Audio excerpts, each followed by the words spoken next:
Hey guys, Mr. Sandoval again. I just want to go ahead and do another volume area problem. This is from 2015. You know what? Something interesting, guys, that I was taking a look at this. And correct me if I'm wrong, but you guys can go back and check this out yourself. Last year in 2020, they didn't have an area volume problem. In 2019, they did. 2018, 17, 16, actually they didn't. Okay, in 2015, they did. So you can kind of tell the pattern. In 2019 they did, but in 2020 they didn't. I don't know if they're gonna have one this year. It's usually a mainstay type of a problem in calculus. I mean, it's a big unit. I would assume to study it, and I think it's gonna be on the test. So I just kind of want to go over a few of these. Actually, just one for right now, and then hopefully you guys can understand it. But it said let f and g be the function defined by f of x, okay, and then g of x. And this is a calculator problem. And then R and S are the two regions enclosed by the graph of f and g, are shown in the figure above. And what do you notice? Boom, area. Find the sum of the areas of region R and S, okay? And this guy is pretty straightforward, because you would take your calculator, and I'm just assuming you're pretty good at the graphing, and you would have to find the point of intersection right here. Okay, that's what you'd have to find. And the point of intersection, guys, we can just call it AB, or yeah, we'll just call it AB. That point of intersection is actually should be something like 1.032. I just truncated. And then the other one is 2.401. Okay, that's the point of intersection, okay? Now, how do we find the sum? Well, we just gotta add this area plus this area. So it's pretty straightforward. So all we're gonna do, guys, we're gonna take the integral. Remember, this is the area. Sometimes students, they think, oh, I gotta put the pi. No, pi is when we're rotating. We're not rotating anything, it's just finding the area. So it's top function minus the bottom function. Well, what's this top function here? Okay, what's this top function here? And that would be your g of x, okay? Now, watch how I do this. All you gotta do, guys, is put g of x, okay? Minus the bottom function here is what? That's your f of x, okay? Top function minus the bottom function. That's it. And that's d of x. And of course, we're going from 0 to this first x value right here, which would be 1.032. 1.032. If you want, you can put the letter a, right? Because you're saying that a, b represents this. So you can put a if you want, okay?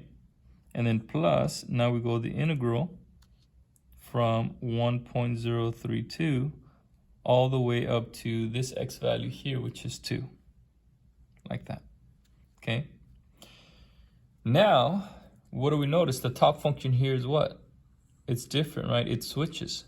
The top function here now is f of x minus, and then the bottom is g of x. Notice that nothing gets squared. It's just top function minus the bottom function. That's it. Top minus bottom, top minus bottom. That's it. That's it. Can you write this on the AP exam? Yes, you can. Okay, a lot of students, they want to write this whole thing here. Well, not only is it tedious, but it takes some time. But can I leave it like this? The answer is yes. Why? Because they tell us that f of x equals this. They tell us that g of x equals this. So yeah, you can leave it like this. And then what do? Well, you just do your use your calculator to do the problem. Okay, and then you end up with this part here. You should end up with something like 0.997, and I'll just write the rest of these 427 plus, and then it's 1.006919, and that should give you approximately 2.04. And that's it, guys. That's it. But what I want you to see is the type of questions they're going to ask you, because with area of volume, as soon as you see something like this, okay, area of volume. What are they asking? Okay, top minus bottom, area. Area usually is the first question, okay? So I just wanted to to show that with you guys. Letter B, it says region S is the base of a solid whose cross sections, you see that? This time they're not rotating, we're talking about cross sections. Perpendicular to the x-axis are squares. Ah, what do we know about squares, right? All the sides are the same, right? A square, right? Your teacher probably used S, right? S squared, that's it. So all I really got to do, guys, is all I have to do for this volume, okay? It says find the volume. Now be careful. Just because it says volume, do I have to include the pi? No.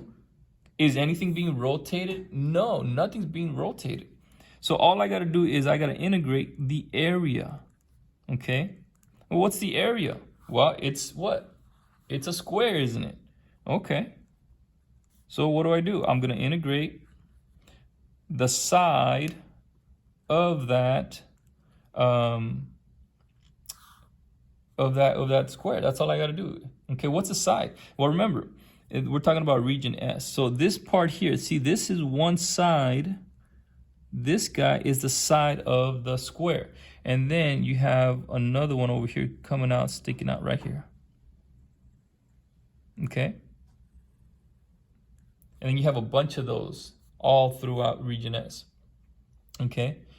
Well, what's this distance? What's that distance? Well, it's just top function minus the bottom function.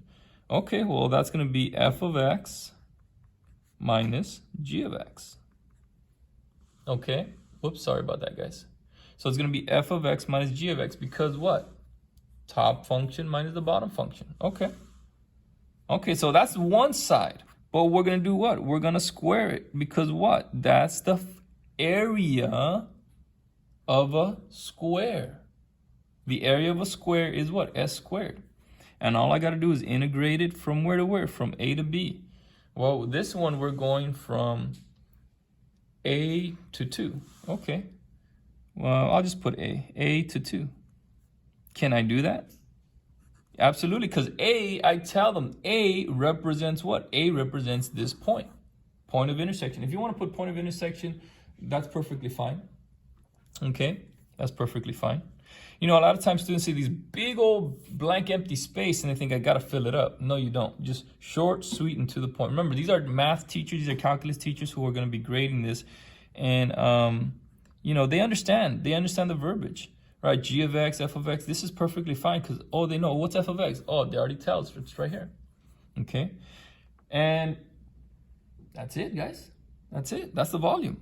And then if you put that in your calculator, you should get 1.283. How hard was that? Believe it or not, guys, these two in 2015 worth 7 points. The first part was worth 4, the second part was worth 3. 7 out of 9. That's almost 80% of this whole question. That's 7 points out of 9. That means that's a 5 for sure. Okay, so you guys can do this. All right, let's do one more. The last one, letter C. All right. It says let H, okay, be the vertical distance between the graphs of F and G. Okay, so H in the region S. Find the rate at which H changes with respect to X when X equals 1.8. And you're thinking about it like, I don't know how to do this. I don't know how to start. Okay, just go step by step, okay? What are they telling me? Okay, let H be the vertical distance between the graphs of F and G in region S. Okay, so what do? Well, just go to region S and draw your vertical distance. Okay, here. Okay. Well, what's that vertical distance? Top function minus the what? Bottom function. Okay. So let H equals the vertical distance between F and G. Well, how do you calculate that? Well, just F of X, right? Minus G of X. And this we could call it H of X, right? Isn't that what it is? That's your vertical distance. That's it. Find the rate. You see that? Find the rate. How do you find rate? The derivative, that's right. Find the rate H prime of X. That means the derivative of this guy minus the derivative of this guy.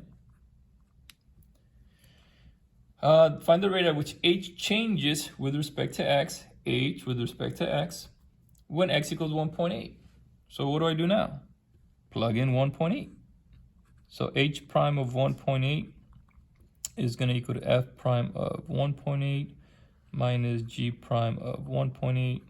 And when all is said and done, you should get negative 3.812. There it is. That's it, guys. But what I want you to see is that, hey, you can do this. First question, area. Second question, cross section. Okay?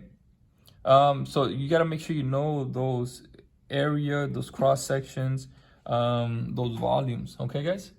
All right, guys. Hopefully this helps, and we'll see you next time.